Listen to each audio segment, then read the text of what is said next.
No todo corresponde, no todo es predecible. Detienes la mirada y descubres que en el arte de la contemplación hay frente a ti identidades que se configuran en la magia de la literatura. La lectura es de esta vida, de esta tierra. Está a la vuelta de la esquina. Vive la 11ª Fiesta del Libro y la Cultura de Medellín del 10 al 17 de septiembre. Zona norte de la ciudad con entrada libre. País invitado, Brasil.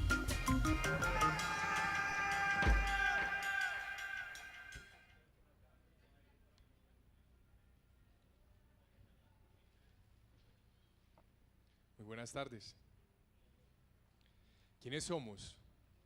Una amalgama de historias, un conjunto de roles, los dueños de un destino que creamos con los pasos o que busca imponerse ante nosotros con la fuerza del viento o de un decreto. Los libros y sus autores serán los protagonistas de esta 11ª Fiesta del Libro y la Cultura, que tiene como tema central las identidades, con música, historias, arte, voces provenientes de las esquinas del mundo y Brasil como país invitado. Queremos que nos acompañen a entender mejor de qué estamos hechos, qué nos define. La Alcaldía de Medellín y la Biblioteca Pública Piloto le dan la bienvenida a la Fiesta del Libro y la Cultura, un evento de ciudad en el que celebramos la palabra, las artes y la cultura, esperando que su paso por la ciudad de los libros los deje llenos de experiencias, historias, amigos y sueños. Recuerden visitar nuestras redes sociales, @fiestalibro en Twitter y Fiesta del Libro y la Cultura en Facebook, usando el hashtag #FiestaLibro. En esta oportunidad tendremos, en charlas de la tarde, formas de la memoria entre la excentricidad, la incomprensión y la tragedia. Para esta charla nos acompañarán Margarita García Roballo, Edurne Portela, Giuseppe Caputo y orientará esta conversación Diego Agudelo. Para esto entonces los dejamos en manos de Diego. Bienvenidos. Bueno, buenas tardes. Bienvenidos otra vez a la Fiesta del Libro, una cita anual que ya es tradición en esta ciudad y pues que reúne a escritores con lectores y bueno, acá nos encontramos con Edurne Portela, con Margarita García Roballo y con Giuseppe Caputo, dos autores colombianos, una autora española, que vamos a hablar de un tema que, digamos, dentro de la literatura ahorita en la ciudad y en el país cobra importancia, que es el tema de la memoria. Pero yo frente a este tema y cuando pensaba en el tema de la memoria y en ese título que es un poco asustador, formas de la memoria entre la excentricidad, la incomprensión y la tragedia, pensaba al principio, y la primera pregunta que les quiero hacer a los tres es en esa primera operación que se da en el autor, cuando está en el momento de la escritura, ese intercambio que se da con la memoria, ¿cierto? Y esa creación de un personaje que me parece que a veces parasita de cierta manera al autor, que es el narrador, y esas otras voces que se crean en los textos literarios, en los cuentos, en las novelas, incluso en el ensayo. Edurne Portela, pues pude leer un libro de ella, El eco de los disparos, es un ensayo también que mezcla un poco el texto de memoria y recuerdos de infancia. No es un ensayo tanto académico, sino que se acerca más a un trabajo de recuperación de memoria. Y veía como eso en común en los tres trabajos al principio, ¿cierto? Ese trabajo de crear una voz que de cierta manera se alimenta de la memoria del autor. Hasta qué punto esos narradores que crean, esos personajes que están en sus historias, en sus libros, bebe de esas memorias personales en sus obras. Vamos a empezar contigo, Edurne. Gracias, Diego, gracias a todos por estar aquí. Es una pena que no se les puede ver las caras, ¿no? Pero bueno, se les intuye, así que bueno, sí, el ensayo que comentabas es un ensayo que se nutre de la memoria en dos sentidos, ¿no? Porque por una parte introduce relatos autobiográficos que tienen que ver con mi experiencia de haber crecido en el País Vasco durante los años 70, 80, 90, y lo que significa vivir en un contexto de violencia que, bueno, no es comparable a la violencia que han podido tener en este país, pero es al fin y al cabo un contexto de violencia, supone para el comportamiento ético y para la forma de ver el mundo personal mía, pero también creo que de toda una sociedad, pues eso, que fue atravesada por la violencia. Entonces ahí el recurrir a la memoria es fundamental porque yo me posiciono dentro de ese texto desde mis propias vivencias. En el caso de la novela, que escribí justo después del ensayo, ahí es un poco diferente porque no es una novela autobiográfica, la narradora y protagonista tiene una vida que no es la mía, pero al mismo tiempo, según se iba creando ese personaje, estaba la memoria afectiva, porque también es una novela que trata sobre el conflicto vasco, entonces estaba la memoria afectiva de toda esa época, y luego de vez en cuando, aunque el personaje no era yo, sí había situaciones que me asaltaban, ¿no? Que volvían a la memoria y que de alguna manera eran traducidas en la novela de forma, a través de la imaginación y de la ficción, con una elaboración, pero que estaban ahí, ¿no? Entonces, yo creo que aunque no nos planteemos el texto como un texto autobiográfico, si el contexto en el que se mueven los personajes es un contexto propio, tanto histórico como afectivo, yo creo que va a haber muchas memorias que se despierten y que de alguna manera se vuelquen en esa creación ficcional.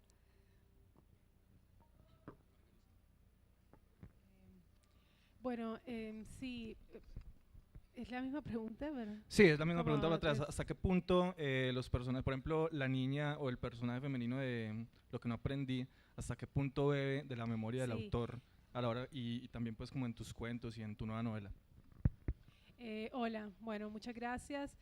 A mí es como muy difícil contestar esa pregunta porque yo no hago como ninguna distinción. Para mí toda escritura es un ejercicio de memoria.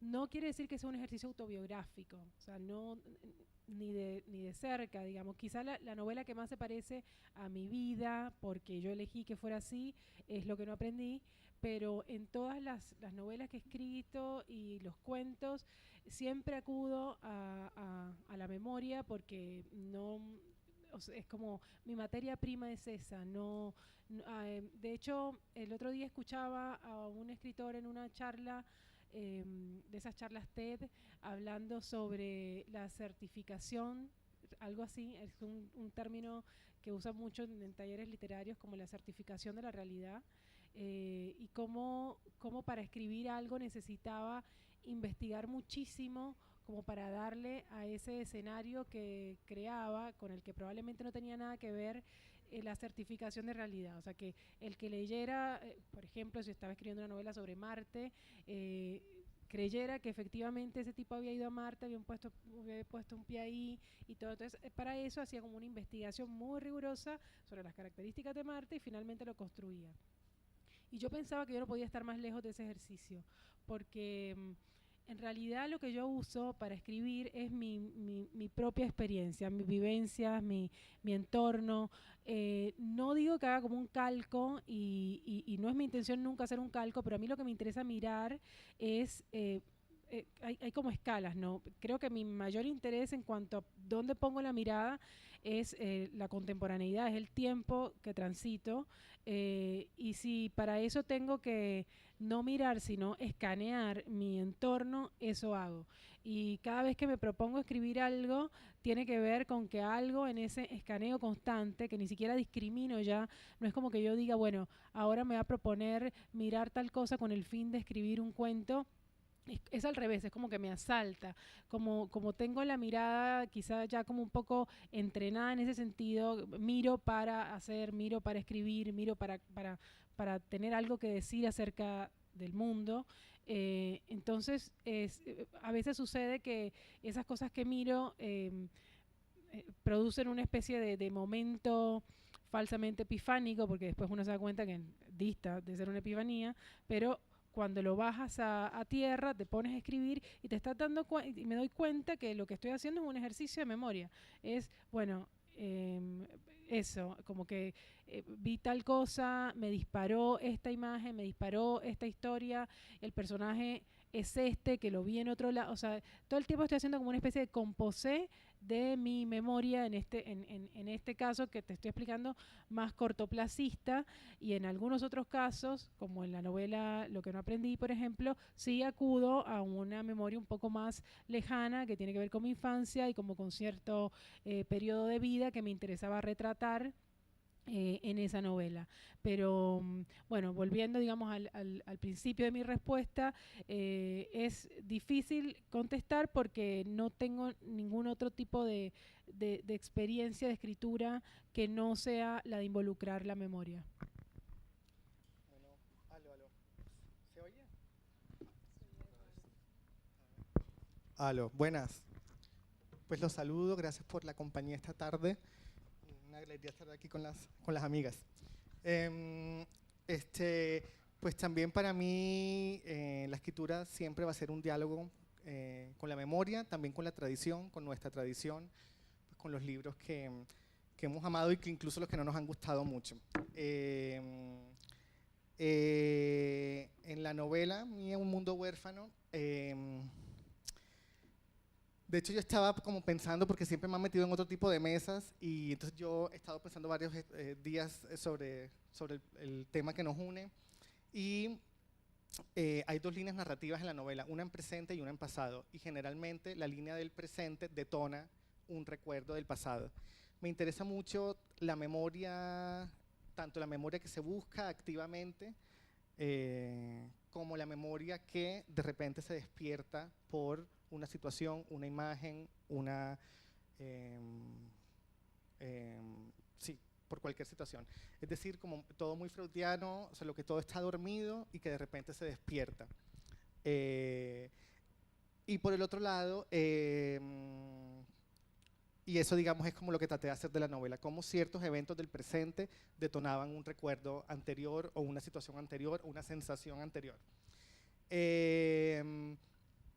Por el otro lado, pienso que con la memoria, cuando se habla de la memoria, no se puede utilizar los verbos ser y estar, sino parecer. Estaba pensando en una novela de Juan José Saer que se llama El Entenado, que creo que a los tres nos une, en las obras que hemos escrito, una estructura de los libros que en una primera parte hay un recuento de hechos y luego en la segunda parte se revisitan esos hechos ya desde una distancia. Y Juan José Saer en El Entenado hace eso. La primera parte del libro pues narra los hechos de una tripulación española que llega a las selvas de lo que hoy es Argentina, y una tribu de nativos en ese espacio matan a todos excepto a uno, que es el narrador, el Entenado, y años después él revisita todos los hechos que ya conocemos y empieza a decir, me pareció entender que, me pareció entender que, me pareció entender que. Entonces, en ese sentido, eso, creo que con la memoria siempre está muy presente ese parecer, que así fue o así estuve, etc. Y estoy pensando en otro libro que se llama Alison Bechdel, ella es una novelista gráfica, tiene un libro que se llama Phone Home, que es sobre la muerte de su padre. Y ella llevaba siempre un diario, y ella dice que a partir de los 7, 8 años le empezó a entrar una obsesión como de sentir que no estaba recordando correctamente los hechos, incluso de ese mismo día, los hechos que ella narraba en la noche que habían ocurrido ese mismo día. Y ella empezó a hacer un símbolo que es como, como un chulito para decir creo. Entonces narraba un hecho, por ejemplo, fui al parque y luego ponía el chulo, creo. Y ella se fue llenando, preocupada cada vez más de que no estuviera recordando correctamente, empezó a llenar cada una de las páginas con el chulito de creo. Entonces todos los diarios, ella muestra fotos en esa novela de sus diarios, y todo es así. Fui a la piscina, saludé a mi papá, creo. Entonces eso, dejar esas dos ideas creo que están también muy presentes en la manera como el personaje de la novela trataba de relacionarse con los hechos del pasado. Bueno, me hace pensar también en que quizás pueda darse una operación inversa, que de pronto los huecos que cada uno tiene en la memoria se podrán llenar con las ficciones que se crean en la literatura. De pronto empecemos con Margarita. Hola. Sí, justamente cuando escuchaba a Giuseppe, es exactamente lo que quise hacer cuando en mi novela Lo que no aprendí, que tiene dos partes. La primera parte es una historia, digamos, convencional, es una especie de novela de iniciación, una niña de 11 años que está muy interesada en la figura del padre, y bueno, sucede una serie de cosas, en fin, tiene un argumento bastante lineal, si se quiere, y la segunda parte lo que trata es de como es otra narradora, se intuye, se sospecha que puede ser la misma niña, pero nunca está dicho, y esto es justamente porque lo que se intenta hacer en la segunda parte es poner en cuestión la primera y finalmente dar la sensación de que de lo que es más que una sensación, que es una cosa como casi fáctica, y es que la memoria es supremamente falible y que la construcción de nuestra propia memoria es exactamente el mismo ejercicio que uno hace cuando construye ficciones, ¿no? Es tratar de ir hilvanando cosas sueltas, darle cierta lógica argumental que te sirva para algo, que te sirva para que sea tranquilizador, o sea, que te deje tranquilo con tu pasado, que te deje tranquilo con tu historia familiar, que te deje tranquilo con la historia oficial de tu país, ponele. Perdón que tengo términos argentinos porque vivo hace como 15 años allá, entonces se me mezclan. Pero entonces, claro, en ese sentido creo que uno se inventa las ficciones un poco también para eso. Una vez más, no lo distingo casi lo uno de lo otro, porque para mí escribir es recordar, y ese ejercicio que consiste en poner, digamos, a funcionar un dispositivo de recuerdos o de memorias, hilvanarlas y tratar de darle a eso como una cierta consecución lógica y eficiente, es lo que se llama una novela, o un cuento, un relato, o un texto de ficción. Y también quería decir algo más de lo que decía Giuseppe, algo, dije, uy, ay, se me olvidó, pero no, él me va tirando disparadores, a ver si me acuerdo. No, ya me acordé, que hay algo que me parece también muy interesante de escribir ficciones, y es algo que creo que caí en cuenta hace poco de esto, y es como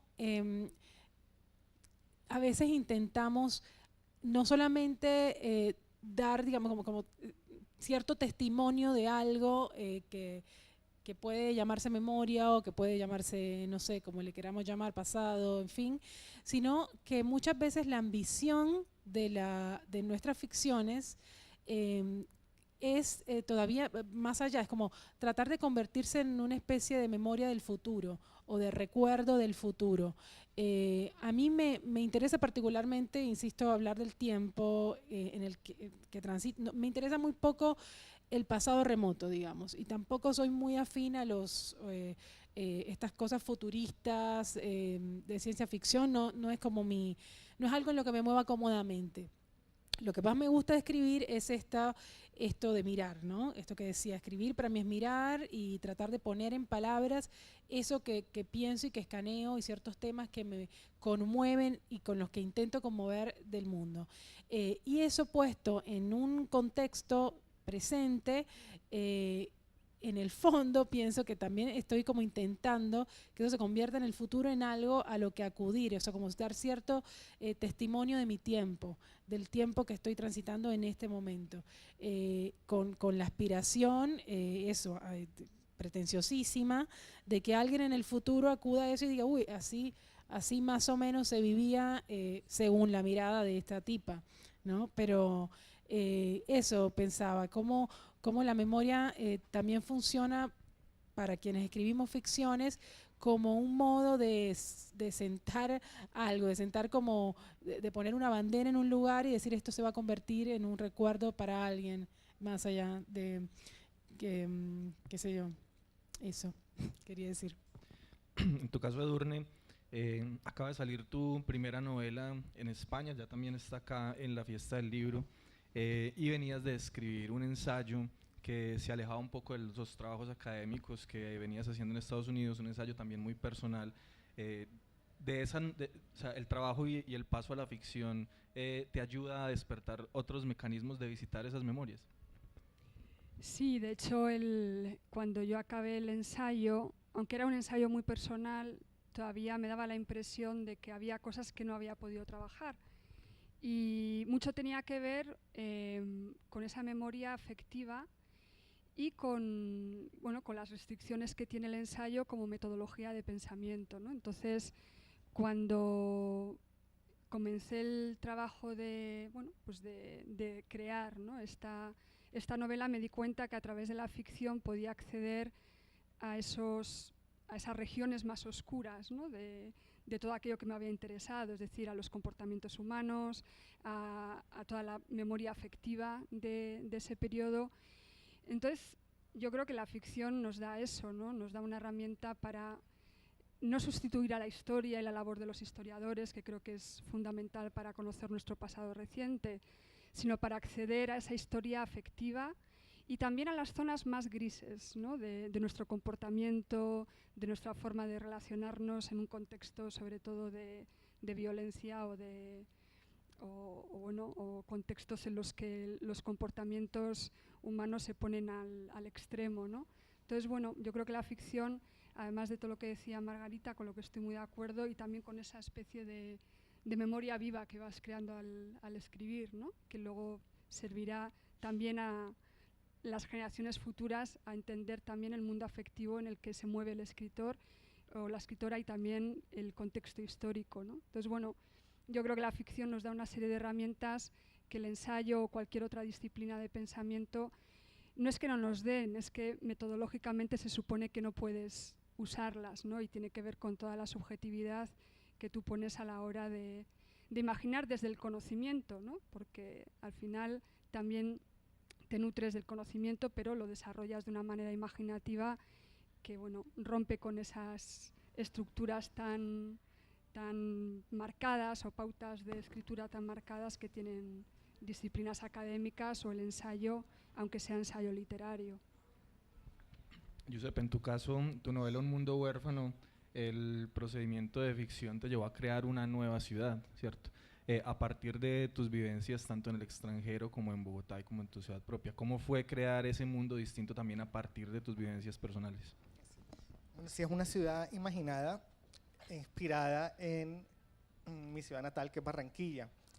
Digamos, para mí era importante que en la novela todo tuviera un nombre, excepto el padre y el hijo, porque esencialmente entre ellos, cuando ellos están juntos, son eso solamente, un papá y un hijo, y en su relación con los demás incluso se relacionan de esa manera. Y que la ciudad no tuviera una especificidad, digamos, y que fuera eso, o sea, una ciudad que básicamente se los traga. Por supuesto que hay cosas de Barranquilla en ella. Por un lado está, te diría yo, la desigualdad radical de la ciudad, que está, digamos, recreada en la novela en una calle que se llama la Calle de las Luces, que se va apagando a medida que se acerca a la zona donde viven los protagonistas. En ese sentido, la luz al inicio de la calle pues representa la posesión material, el poder material, y a medida que se va apagando pues ya es la desposesión. Pero también está en el humor de los habitantes, ¿sabes?, en las historias extravagantes que uno oye en la calle, haciendo una fila en el supermercado, que uno oye unas historias que uno dice, pero esto, ¿de dónde salieron estas personas con estos cuentos? Pero también en una violencia machista, homofóbica, que cualquier crítica a esa violencia también está impermeabilizada por el discurso del humor y por el cógela suave. Entonces es un discurso que es muy fuerte, y una violencia muy fuerte que no puede recibir crítica, porque ante la crítica no estás entendiendo nada, esto es humor, y se impermeabiliza. Entonces te diría que la ciudad está presente de esa manera, Barranquilla está presente de esa manera en esa ciudad imaginada. Y por supuesto también en el mar. Por ejemplo, yo contaba el otro día que nosotros estábamos pasando con mi familia por una situación económica muy difícil, y a mi papá se le metió en la cabeza que si íbamos a la playa donde la gente trotaba, podíamos encontrar como oro. O sea, como oro que se le caía a las personas como mientras trotaban. Entonces íbamos a la playa a buscar anillos, a buscar aretes, entonces uno mirando. Y entonces como que, digamos, esa idea de ir al mar esperando algo, una ofrenda, algo, en la novela, digamos, quedó recreada como que es este mar que les deja regalos a los habitantes a veces, pero que también a veces se lleva lo que deja y a veces no deja nada. Entonces, o es un mar que a veces deja un cadáver en lugar de los sartenes que de repente recogen, a veces deja un sofá en la novela, ¿sí? Que eso obviamente, pues la historia original es eso, que íbamos a ir a buscar como pendientes que se le pudieron caer a los trotadores.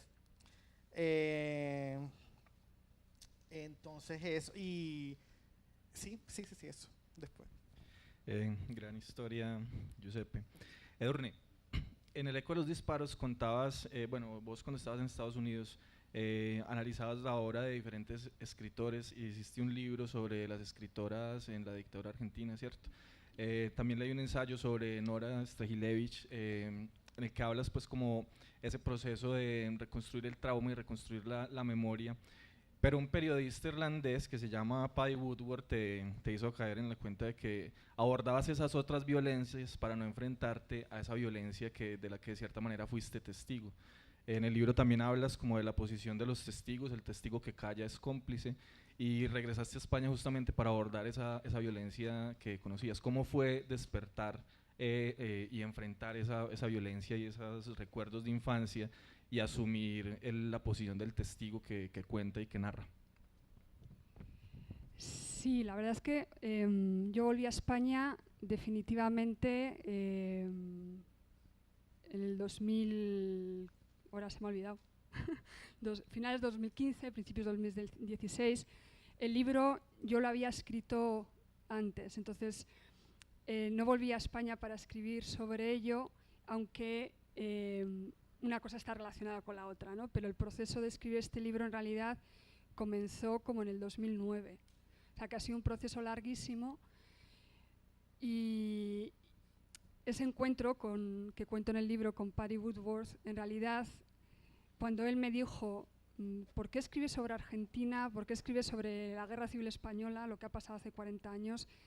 Si lo que realmente tienes dentro es la historia de donde tú vienes, ¿no? Y esto es muy gracioso, me lo dijo un periodista irlandés que escribe sobre el terrorismo en el País Vasco, sobre ETA, no escribe sobre el IRA, ¿no? Entonces, o sea, él se estaba viendo reflejado en mí, ¿no? Entonces, para mí ese momento, claro, si alguien te dice eso, pero tú nunca lo has pensado, dices, bueno, da igual, ¿no? Pero si es algo que está fermentando en ti desde hace tiempo, pues eso te enciende la chispa y te hace ya girar la cabeza y afrontarlo. A mí me costó muchísimo escribir sobre esto porque lo estaba intentando hacer desde el punto de vista académico, entonces no encontraba la objetividad que requiere un trabajo así. Y fue solo cuando me situé dentro de ese punto de vista del testigo, ¿no? De una persona. Yo cuando era adolescente, pues era de las que gritaban Gora ETA, o sea, viva ETA, ¿no? Y insultaba a la policía. O sea, era una persona que desde esa rebeldía de la juventud fui cómplice y apoyé esa violencia. Y después, cuando me di cuenta del error, no supe reconocerlo y pensar sobre el por qué yo había estado ahí, sino simplemente di la espalda. Dije, bueno, o sea, me voy a Estados Unidos, hago mi carrera, lo que pase ahí es que me ha dejado de importar. Entonces, el reconocer esa postura cómplice, el reconocer esa huida, esa forma de no afrontar algo que ha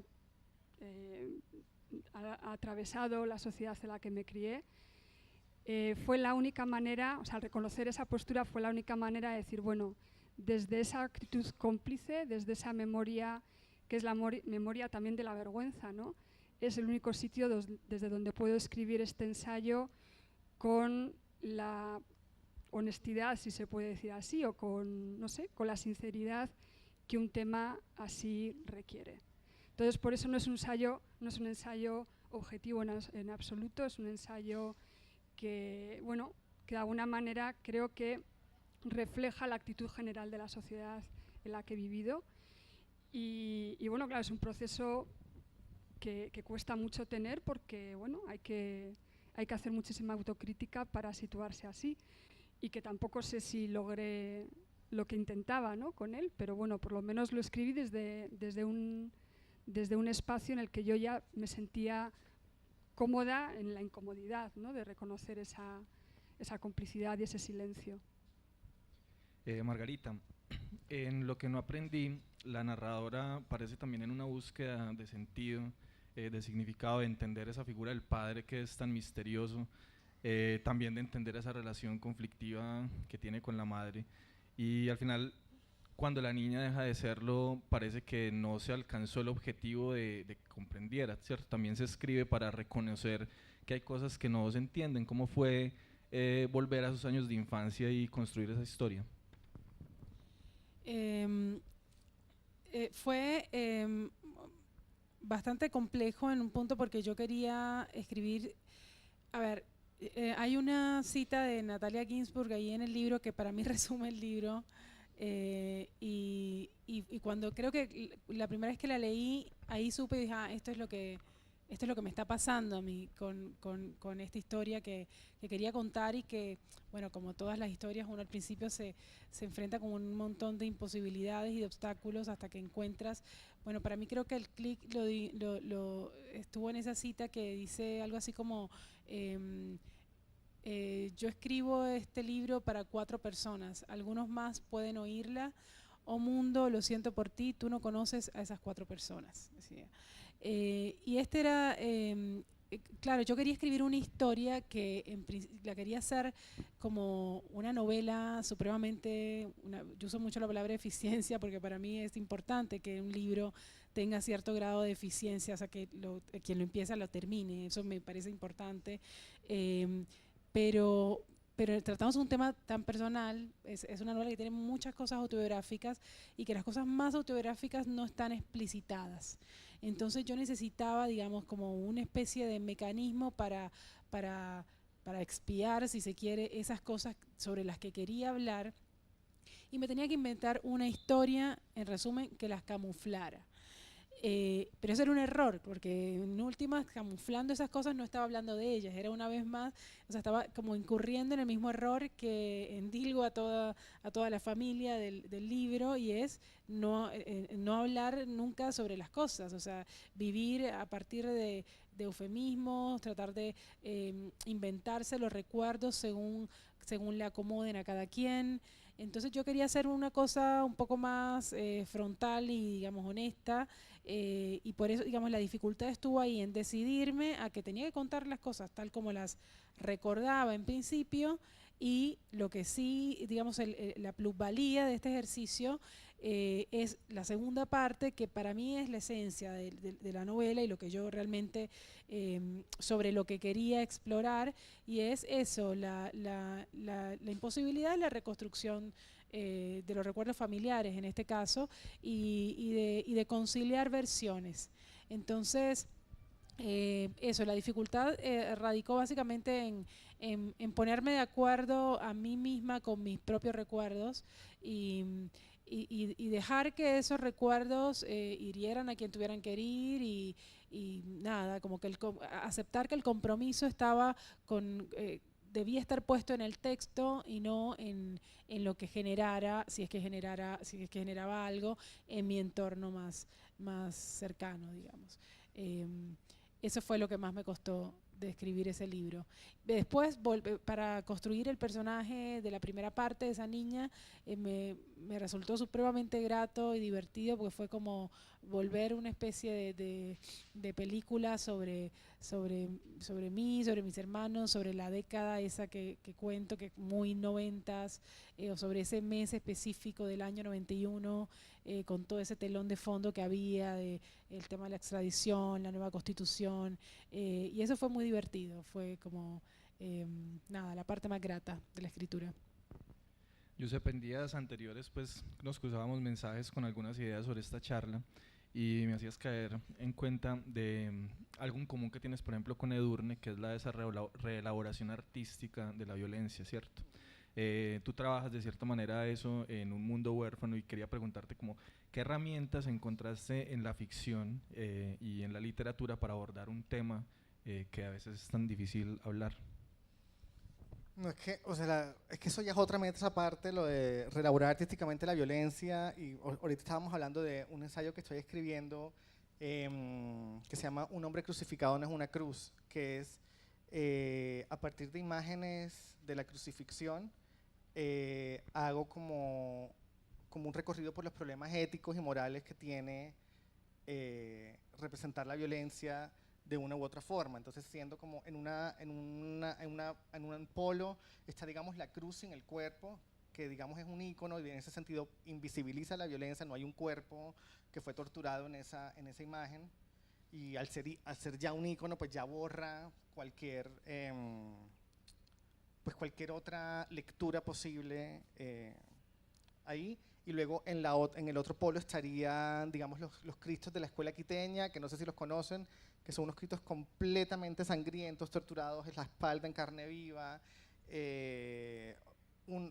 prácticamente un ojo colgando, bueno, el corazón, digamos, se alcanza a ver entre las costillas, o sea, aún titilando, y entonces, por un lado está la invisibilización de la violencia, por el otro lado está la espectacularización de la violencia, digamos, y cómo ambas también terminan invisibilizando la violencia, o sea, porque al ser algo tan espectacularizado o puede hacer que uno simplemente voltee la vista y no quiera ver eso más, y en medio de esas hay la típica imagen que es como un Cristo con un poquito de sangre, que son como los que vemos mucho en Colombia, que pues también está como mal representada la violencia, pues porque evidentemente, sabes, y no parece una persona sufriente.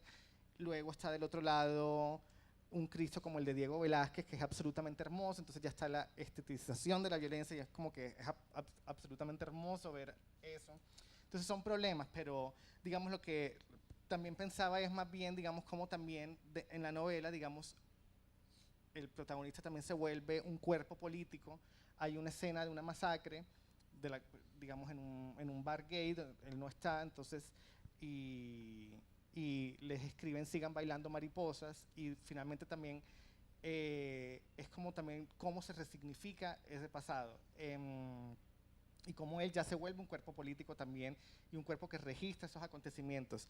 Estaba pensando en un obelisco que hay en Santo Domingo, República Dominicana, que originalmente fue un obelisco que construyó el dictador Trujillo, y que luego fue, digamos, cuando terminó la dictadura, luego estuvo la pregunta de si lo dejaban el obelisco o no, y lo que hicieron fue resignificarlo y pintaron las mariposas en tributo a las hermanas Mirabal, a quienes llamaban las mariposas, y ese obelisco ahora se llama Alegoría a la Libertad. Entonces, digamos que ahí hay una narrativa, digamos, hay un diálogo desde el presente con la memoria. Fue resignificado el obelisco, digamos, por supuesto ahora tiene otro problema, que es que ya el monumento se vuelve también un paisaje y ya nadie deja de verlo, digamos, pero al menos sí hubo ese intento de no borrar lo que pasó, sino de resignificarlo y de que ya no sea un tributo al dictador, sino pues a las víctimas y a quienes lucharon contra la dictadura. Entonces creo que también esa idea de qué se hace, o sea, cómo la memoria personal ya se vuelve memoria pública y cómo, digamos, lo político y lo que ocurre fuera de una casa entra a una casa y ya qué hace cada uno con eso ante lo público. Bueno, en el eco de los disparos, Edurne, entra en juego una pregunta que también se relaciona un poco con la memoria, pero es también como otra herramienta más a la hora de escribir, y es la pregunta por el papel de la imaginación a la hora de comprender el dolor del otro, lo que viven los otros en estos contextos violentos, y planteas una imaginación ética, ¿cierto?, en el libro. Cuéntanos un poco sobre este término de la imaginación ética y ese papel de la imaginación a la hora de abordar este tema y esta reconstrucción histórica. Pues. A ver, si claro, es un poquito difícil de resumir, ¿no?, el término, pero igual se entiende mejor si lo pongo en el otro tipo de imaginación, ¿no?, de la que hablo en el libro y que creo que es la que se debe destruir, que es la imaginación contaminada, ¿no? Es una imaginación contaminada por un conflicto de décadas en la que el enemigo se deshumaniza completamente para justificar su extinción, su expulsión, su persecución. Entonces, esa forma de mirar al otro, que ese otro muchas veces es la víctima, ¿no?, de una violencia brutal, injustificada, de alguna manera se implanta en la imaginación, entonces crea una imaginación maniquea, ¿no?, en la que ese supuesto enemigo siempre es despreciable, siempre es, o sea, de alguna manera se fija en la imaginación como eso, algo que se debe expurgar o expulsar de la sociedad. Entonces, lo que propone el libro es un tipo de cultura, que puede ser la literatura, puede ser el cine, puede ser el arte, que promueva otro tipo de imaginación, es decir, una imaginación ética basada en el reconocimiento de ese otro, como, para empezar, como un ser humano, el reconocimiento de la víctima como un ser inocente, y el reconocimiento de aquellos que han sobrevivido a la violencia como personas que necesitan verdad, justicia y reparación. Entonces, ¿cómo se hace eso? A través de la cultura. Claro, eso es lo difícil, ¿no? O sea, no vamos a crear una especie de realismo socialista en el que todo el mundo tenga que hacer un arte que siga ciertos patrones éticos o políticos, pero sí creo una cultura consciente de esa imaginación maniquea enquistada en nuestra sociedad y que de alguna manera promueva esos valores éticos, ¿no? Entonces, yo creo que la única manera de romper ese binarismo es entrando en la complejidad de los afectos, es decir, entrando en formas de representación que nos hagan conscientes del odio y todos los afectos derivados del odio, ¿no? Entonces, también formas de imaginación que presenten a la víctima no simplemente como eso, como víctima, ¿no?, sino como una persona que ha sufrido una serie de, pues eso, de ofensas y de daños, una persona inscrita en un conflicto, en un contexto histórico lleno de matices y de problemáticas que no solo se resuelven con narrativas de buenos y malos, ¿no? Entonces, es difícil de resumir el concepto, pero tiene que ver con eso, ¿no?, con una imaginación que nos permita volver a la empatía, ¿no?, y volver a mirar al otro y reconocerle no como un ser totalmente ajeno a mi mundo y a mi existencia, sino también como parte del mundo que yo he contribuido a crear, ¿no? Sería un poco esa iniciativa de romper estructuras maniqueas de confrontación. Gracias. Vemos entonces que hay un diálogo entre memoria, imaginación, tradición, Giuseppe, a la hora de escribir, ¿cierto? También hay un diálogo con la observación. Un libro como Orquídeas, Margarita, nos hace pensar que eso es una observadora voraz, que cualquier objeto, cualquier situación pueden convertirse en un material para una escritura bastante reflexiva, profunda, incluso humorística e irónica. Pues, habla sobre un bonsái, hay una imagen hermosa de una niña en un andamio haciendo una posición de ballet. Nos presentas a Lola, que tiene una preocupación por esos amigos que desaparecen de un momento a otro y pierdes contacto con ellos y solo queda el recuerdo. Tampoco riguroso es el comentario que hace sobre el recuerdo ahí. Este ejercicio de observación es una manera de compensar esa falta de rigor del recuerdo. Sí, seguramente. Yo creo que ese es mi mecanismo de defensa ante el mundo, creo, es fijar la mirada en algo, intentar llenar vacíos y vacíos obviamente de recuerdo, de afectos, de sensaciones, de todo. Eso, el ejercicio de mirar constantemente y fijar la atención sobre algo en particular y reflexionar sobre eso es como casi paliativo en mi caso, y el mecanismo debe ser, digamos que es como una puerta de entrada para otras cosas, porque no es que digamos que se trata, digamos, de la nimiedad por la nimiedad, o sea, de fijar la atención en un andamio y hablar del andamio en sí mismo, sino que eso es como mi puerta de entrada para hacer reflexiones acerca de cosas que claramente me preocupan o azarosas o que me interesa, digamos, poner en el universo de ideas del mundo. Y sí, ese ejercicio, esos textitos que dices que no sé cómo conseguiste además porque no La no biblioteca de circulan. AFID están casi todos Ay, tus mira qué libros bien. disponibles para préstamo. Qué bueno, bueno, ya lo saben. Cuña de la biblioteca. Muy Muy buena bien. biblioteca, por cierto. Yo solo se lo pregunté para que dijera eso y todos fueran a buscar la biblioteca. No sabía porque es un libro pues muy viejo y que resultó de algo que a mí me fue muy útil. Es una compilación de textitos. Yo tenía una columna de contratapa en un diario que se llamaba Crítica y me mandaban a hacer eso. Era como un trabajo rarísimo, aburridísimo y que yo dije, no tenía nadie más a quien dárselos, como sale a ver y escribe lo que mires, o sea, haz lo que quieras.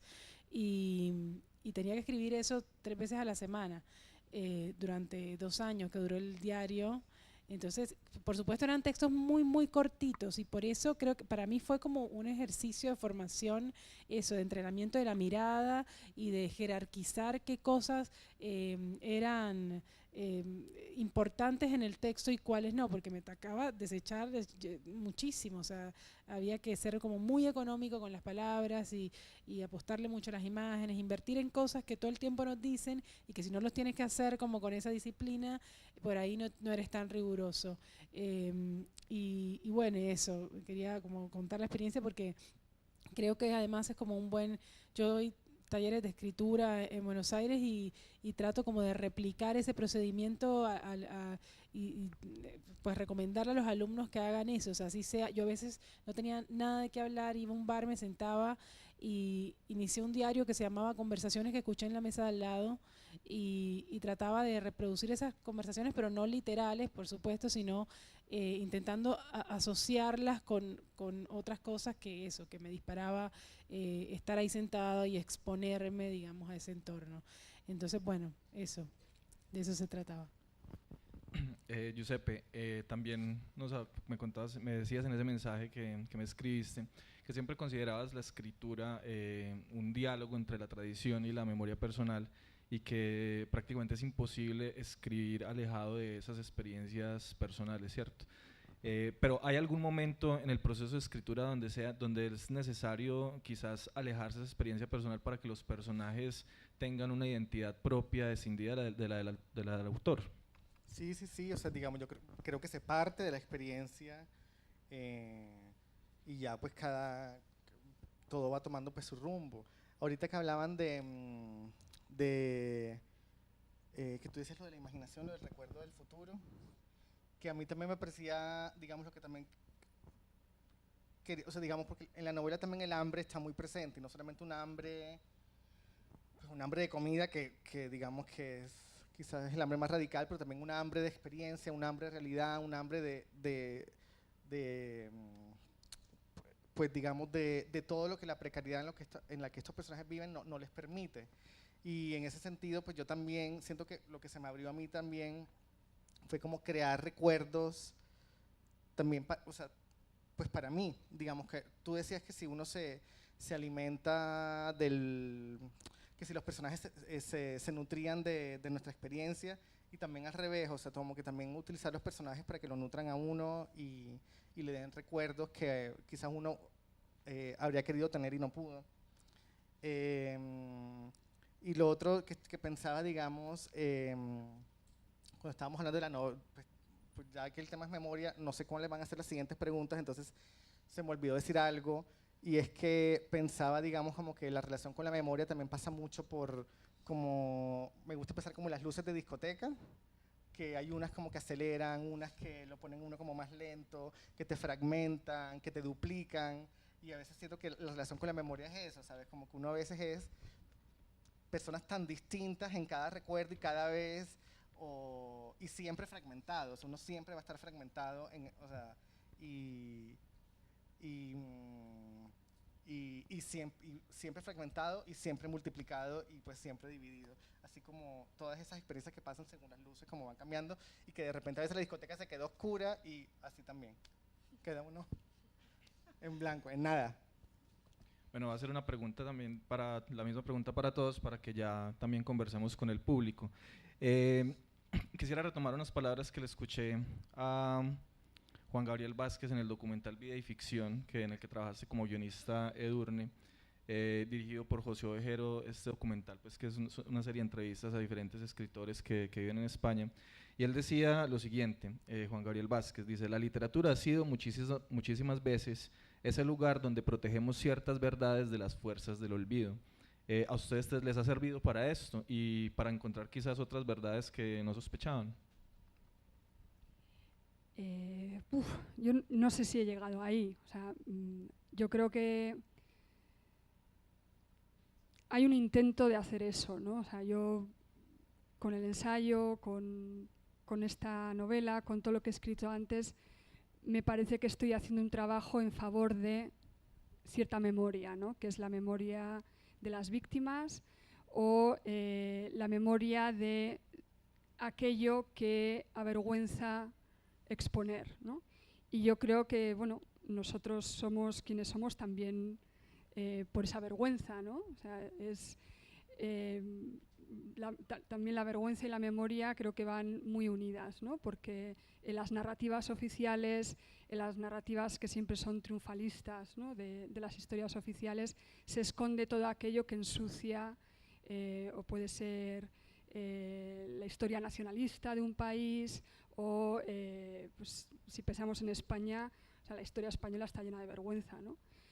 Entonces, yo creo que con mi trabajo intento contribuir a desvelar esas zonas de, pues eso, de podredumbre, de vergüenza, de oscuridad, de historias no reconocidas, y al mismo tiempo con eso yo creo que de alguna manera se contribuye a hacer ese trabajo de memoria necesaria para la restitución y la reparación de las víctimas de la historia, ¿no? Entonces, si lo consigo o no, no lo sé, ¿no? Ahí pues Juan Gabriel Vázquez es muy positivo en ese sentido, ¿no? En el valor de la novela. A mí me gustaría que sí fuera así, pero pues igual algunos lo conseguimos, otros no, ¿no? El intento está ahí, ¿no? Aunque, y muchas veces es un intento inconsciente, pero yo entiendo, y cuando miro atrás todo el trabajo que he hecho, también el trabajo académico, tiene que ver con esa actitud frente a la historia y, bueno, y a la memoria, que es la versión individual, ¿no? Margarita, ¿la literatura sirve entonces para protegerse del olvido de pronto?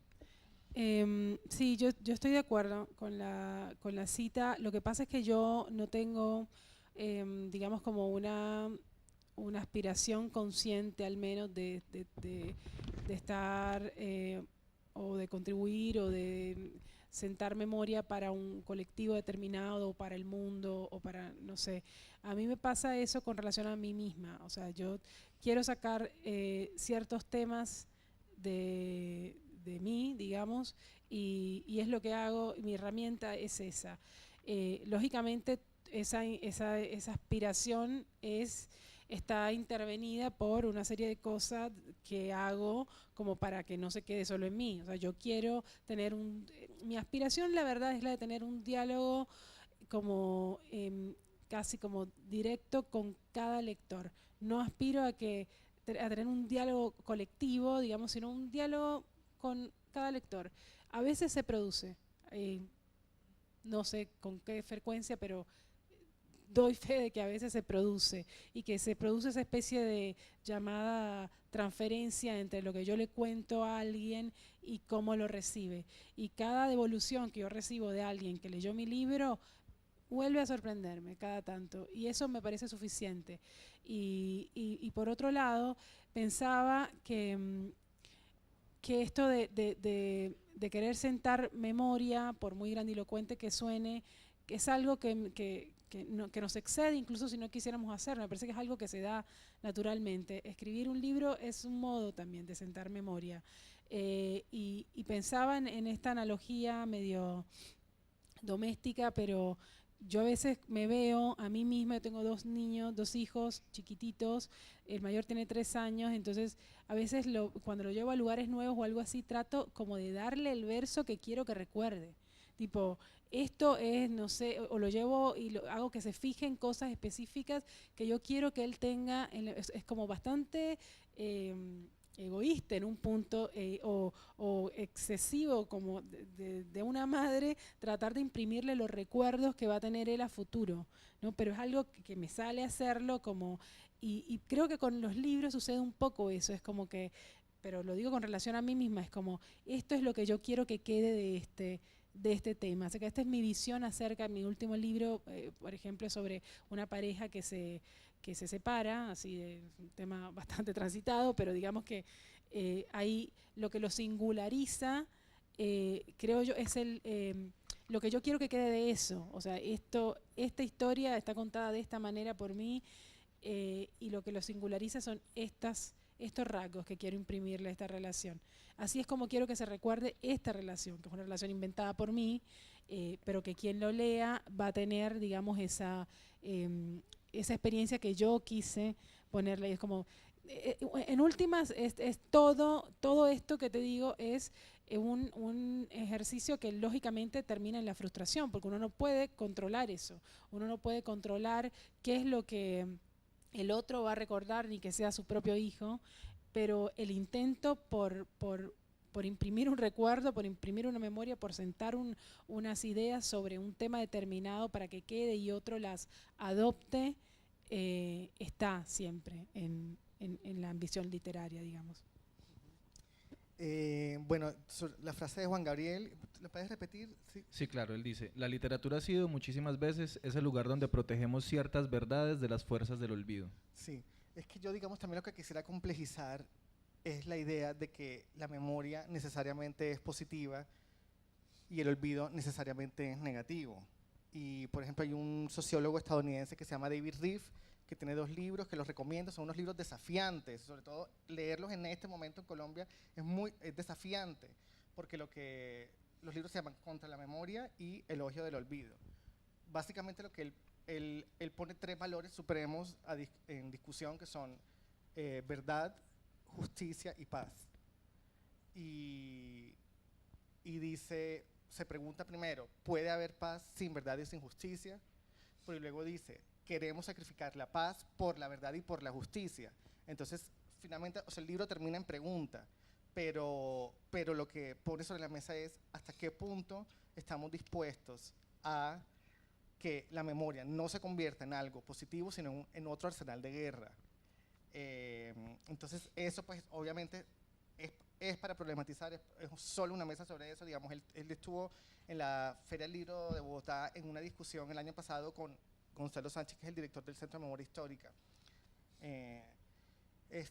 Pero llevándolo, por ejemplo, que hoy hablábamos con Edurne, llevándolo a lo gay, yo pensaba, digamos, que yo soy parte de una generación, yo tengo 35 años, de una generación ensanduchada, digamos, muy joven para haber sido, digamos, adulto y haber tenido una vida sexual activa durante la epidemia del SIDA y haber visto a todos mis amigos morir durante la epidemia, o yo mismo, muy joven para eso, muy viejo para haber tenido novio en el colegio, o haber salido del closet desde los 13, 14 años.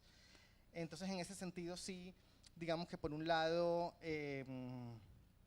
recibí ese recuerdo, digamos que Pedro Lemebel terminó llamándolo la paranoia sidática, pero sí terminé, digamos, como con el recuerdo de mira lo que pasó, mira lo que pasó, mira lo que pasó, y eso a mí me frenó mucho. Y el otro día hablábamos con Alonso Sánchez Baute, que él decía que las nuevas generaciones no tienen presente pues ese miedo, digamos, que vivimos tanto, que pasamos, digamos, yo era muy chiquito, pero yo sí me acuerdo que yo salía descalzo en Barranquilla y me gritaban como, se te va a pegar el SIDA por los pies. O sea, que eso es una ignorancia, pero pues me decían esas cosas, entonces uno sí creció con ese miedo. Y yo pienso que, digamos, no he sido más feliz cuando yo realmente me he olvidado de eso. No digo que haya que olvidarlo del todo, por supuesto que hay que tenerlo presente, pero también hay que llegar como a ese equilibrio, como de también olvidarlo, o sea, porque tenerlo presente y que de alguna manera, o sea, llegar a un punto en que uno se acuerde, pero que también se permita olvidarlo, porque eso también te permite seguir. Y pues creo que eso también aplica para lo que estamos viviendo ahora. en Colombia. Perdón, y una cosita que también, escuchándolo a Giuseppe, ¿verdad? No te había oído releer la cita, pero otro problema de la cita es que la palabra verdades que quedan en el olvido, que también me parece que es bastante problemático. O sea, ya desde ahí podríamos tener otra mesa, pero no es el caso. Sí. Pues tengamos una mesa con el público en este momento. Quien quiere hacer preguntas, hay un micrófono abierto para las personas. Nos van a encender las luces para poder ver quién nos está preguntando, ¿cierto? Bienvenidos a conversar con Edurne, con Margarita, con Giuseppe. Buenas.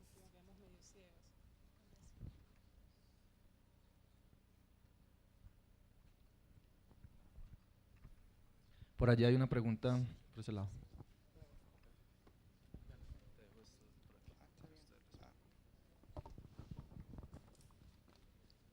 Bueno, yo quisiera preguntarle a los panelistas, ¿piensan ustedes que la literatura también puede ser un tipo de denuncia a través de los recuerdos, la memoria y el olvido? ¿O también puede ser otra forma de escribir la historia?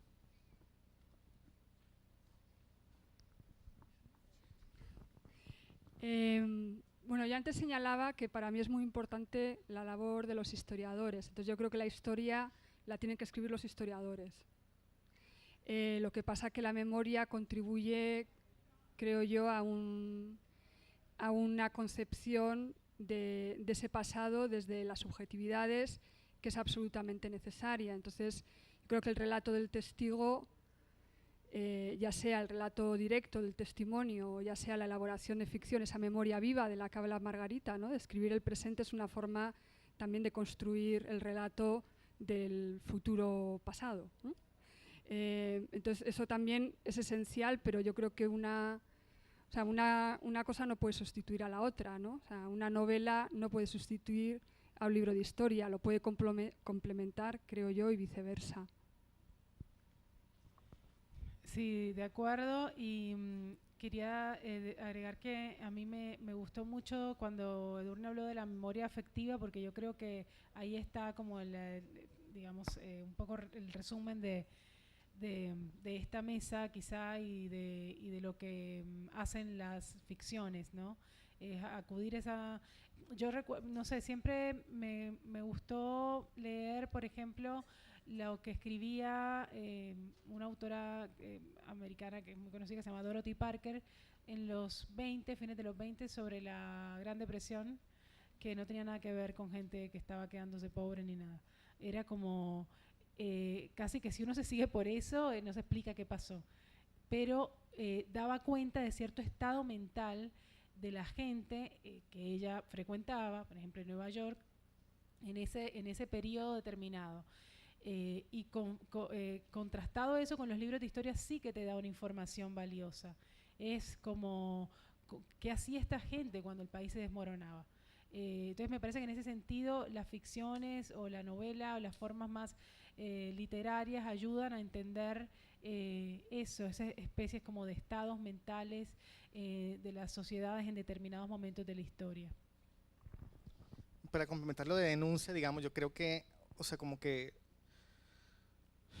digamos, la literatura ha servido como denuncia, pero no necesariamente tiene que hacerlo, ni mucho menos el autor se tiene que poner en plan de activista. O sea, digamos, no me parece que sea como el lugar. Ahora, muchas novelas, digamos, sí han servido para despertar una conciencia, digamos, o sea, la cabaña del tío Tom, publicados en mediados del siglo XIX, pues eso, o sea, digamos, Abraham Lincoln cuando conoció a la autora, Harriet le dijo, o sea, que tú eres la persona que despertó la guerra civil, digamos, o sea, no sé si haya sido su intención o no, pero digamos que la literatura podría provocar eso, que es distinto a que el autor tenga que sentarse o se siente a hacerlo, digamos, de manera pues consciente o que sea como un deber ser. Me parece que no, eso es otra cosa. ¿Alguien más quiere intervenir por acá?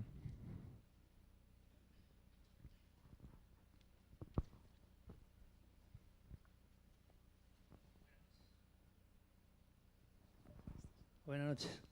Mi nombre es Hugo Tamayo. les pregunto, ¿ustedes hacen catarsis al escribir?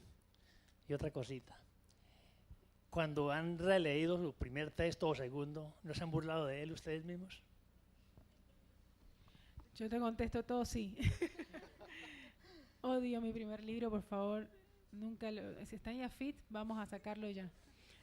No, no importa, ni lo voy a mencionar. Claro, sí, porque de morbo van y lo buscan. Lo voy a buscar yo. Sí, y yo sí, lo que pasa es que decir que hacer catarsis, me parece que sí, que es un modo, la escritura nos sirve para eso, lo que pasa es que si es solo eso, no sirve para nada. Me parece que una vez hecho eso, después de lo que queda de ese material inicial, visceral, en mi caso por lo menos es bastante poco, porque luego viene todo un proceso, digamos, como de racionalización y de tratar de ver, bueno, ¿qué es esto que hay acá? ¿Qué es lo que quiero decir? ¿Cómo le doy una forma que sea atractiva y coherente y que quiera decir algo y que insisto, alguien pueda leerlo además de mí? Entonces, bueno, digamos que puede empezar por ese lado, pero después se convierte en un dispositivo que debe funcionar, en mi opinión. Y bueno, sí, odio lo que escribí inicialmente, ya lo he dicho. Espérate, ¿la primera cuál era? Ya no. Mira, yo la catarsis la hago en terapia. O sea, yo voy a terapia, el terapeuta se chupa todo y ahí yo llego a la escritura post-catarsis, digamos, para que sea más tranquilo, sí. No, porque a mí sí me gusta que sea un espacio de mucha felicidad, digamos, y sí, como que sí trato de separar eso, que sea todo siempre como post-catártico, la verdad. Y no leo lo de antes, ¿no? ¿Para qué? Ahí está. Cuando se tiene una primera novela tan brillante como Giuseppe, no hay manera de odiarla, así que perdón. Bueno, yo he tenido la suerte de llegar a la primera novela ya talludita, entonces o sea, sí, a veces leo igual mis primeros ensayos académicos y digo, pero qué inocencia, ¿no? Qué forma de interpretar más simple. Luego cuando relea esta novela, no sé, igual me escondo debajo de una piedra y no salgo. Pero no he tenido todavía el proceso, así que por ahí no puedo opinar. Y lo de la catarsis, yo creo que curiosamente fue más grande con el ensayo que ha estado mencionando Diego que con la novela, igual porque me costó mucho esfuerzo y mucha reflexión meterme o sea, adoptar la voz que quería adoptar, y cuando ya lo hice, de repente se desataron un montón de cosas que tenía ahí muy encerradas, ¿no? Entonces, curiosamente fue con el ensayo con lo que más he tenido ese proceso.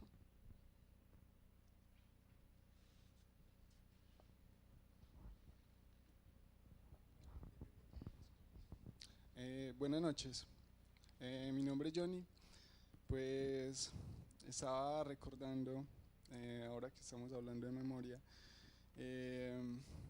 no sé si es fiel, pero me parece que en algún momento Héctor Abad Faciolín se dice que luego de terminar El olvido que seremos, digamos que en un acto de liberación él quema una camisa que era la camisa ensangrentada de su padre, con la que él llevaba puesta cuando fue asesinado, y de alguna manera eso cierra como un poco ese capítulo, ¿cierto? Entonces yo quería preguntar, ahora que estamos hablando de memoria, ¿ustedes qué piensan del acto de escribir en relación con la situación que vive el país, ¿cierto? En relación con el proceso de paz, con estas heridas que estamos tratando como de ir cerrando? ¿Qué piensan de eso? Muchas gracias. Pues sí, yo creo que esa pregunta la respondí, digamos, al final, digamos, o sea, me parece que, digamos, todo lo que permita un diálogo intelectual, un diálogo afectivo con el mundo, o sea, debe ser bienvenido. en ese sentido, pues, más que por la escritura, creo que es más importante pensar al escritor como un lector primero. O sea, la lectura precede la escritura. Y no hablo solamente de la lectura de libros, sino pues la lectura del mundo. Entonces, me parece que lo más importante, sobre todo, digamos, para un escritor es no confundir, digamos, lo que han sido unos procesos políticos, no confundirlo con la naturaleza, con el paisaje. Entender que, digamos, ha habido construcciones sociales y que siempre las hay.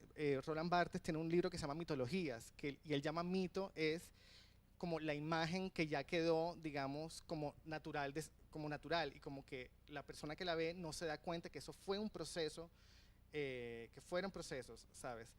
Construidos. Entonces, me parece que un escritor tiene que ser un buen lector del mundo y entender, o sea, saber separar eso, lo que se presenta como paisaje a lo que ha sido pues construido pues por las personas. Sí, no sé si eso responda. Pues que literatura y posconflicto eso es también como un tema demasiado amplio. O sea, primero habría que complejizar si la literatura debe tener un rol, luego habría que pues hablar horas del posconflicto, luego literatura y posconflicto, ¿sabes? Es muy amplio el tema. No, yo creo que en la medida que, o sea, suscribo todo lo que dice Giuseppe siempre, pero además digo que si en la medida que eso te mueva y te sensibilice en algún punto y te lleve a escribir narrativa y ficcionalizar a partir de eso, bienvenido, pero eso mismo como cualquier otro tema, yo sin querer parecer insensible, creo que ese tema tiene exactamente el mismo peso que tienen los temas que te conmueven y te producen algo y que te llevan a escribir.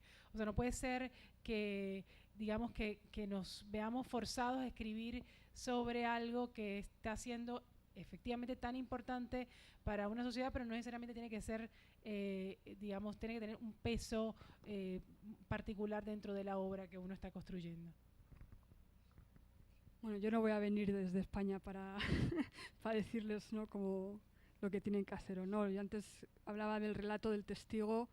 Yo creo que en una sociedad que se está reconstruyendo de alguna manera, y hablo desde la mía, no de la suya, yo creo que el relato del testigo es fundamental, cada uno desde su parcela, es decir, no tienen por qué ser los escritores los que escriban sobre ello, y como dice Margarita y ha dicho Giuseppe, no puede haber un mandato, ¿no? Como decía antes, el realismo socialista, ahora todo el mundo tiene que escribir sobre el conflicto. No, habrá escritores que se sientan motivados o sientan la necesidad de hacerlo, y habrá muchos que tengan otras preocupaciones en la escritura, ¿no? Igual en la vida están igual de preocupados que cualquier otro ciudadano, pero escribir por mandato o por necesidad histórica, o sea, que la necesidad histórica marque lo que tienen que escribir los escritores, no, pero... Y otra cosa que pensaba es que también todo lo que, o sea, bienvenido, digamos, todo lo que permita un diálogo de duelos. O sea, me parece que, digamos, se vieron este documental Jericó, bueno, es película, documental, no sé, que hay este momento, sabes, que pensé mucho en la estética de lo que hacen Alfredo Molano, Svetlana Alexievich, que es hacerle unas preguntas muy sencillas a las personas, y a partir de ahí desarrollan unos monólogos.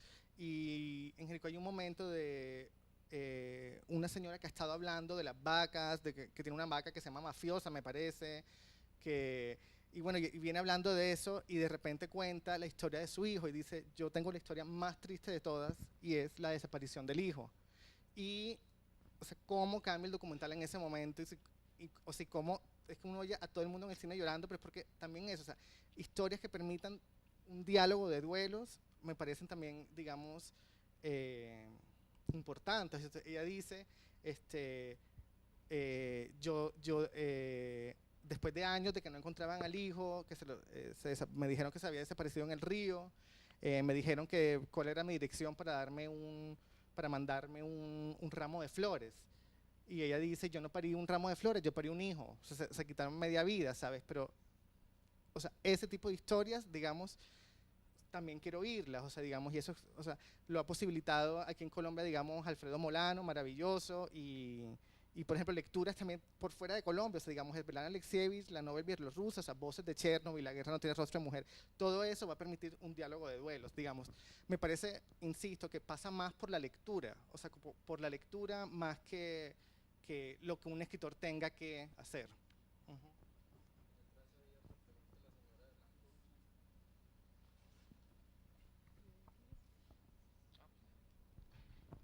Buenas tardes, mi pregunta es para la señora de España. Quería preguntarle, como usted escribe ensayos y cosas como muy académicas, y ya luego escribió una novela, ¿cómo fue ese paso de un género al otro? O sea, el ensayo, ¿de qué le sirvió el ensayo para la novela o qué del ensayo la limitó en el momento del proceso de creación de la novela? Bueno, el ensayo tiene sus normas, aunque no fuera un ensayo académico, entonces, bueno, y aunque fue un ensayo muy subjetivo, pues la imaginación no podía entrar en la construcción del relato, ¿no? Entonces, lo que me proporcionó la novela fue eso, ¿no? Lo que decía un poquito antes, ahondar en esa memoria afectiva, ¿no? Que de alguna manera es la que nutre a la imaginación para crear a los personajes, para desarrollar toda una historia que aunque es ficción, pues se alimenta de ese conocimiento anterior. Entonces, lo que da la ficción es una libertad absoluta, ¿no? Dentro de las limitaciones de cada persona al escribir, pero cosa que el ensayo no te permite. Creo que acá también había una pregunta, ¿cierto? Ya no. ¿Alguien más va a intervenir? Muchas gracias. Bueno, les agradezco la compañía. Continúen disfrutando de la programación de la Fiesta del Libro. Muchas gracias, Edurne. Gracias, Margarita. Gracias, Giuseppe.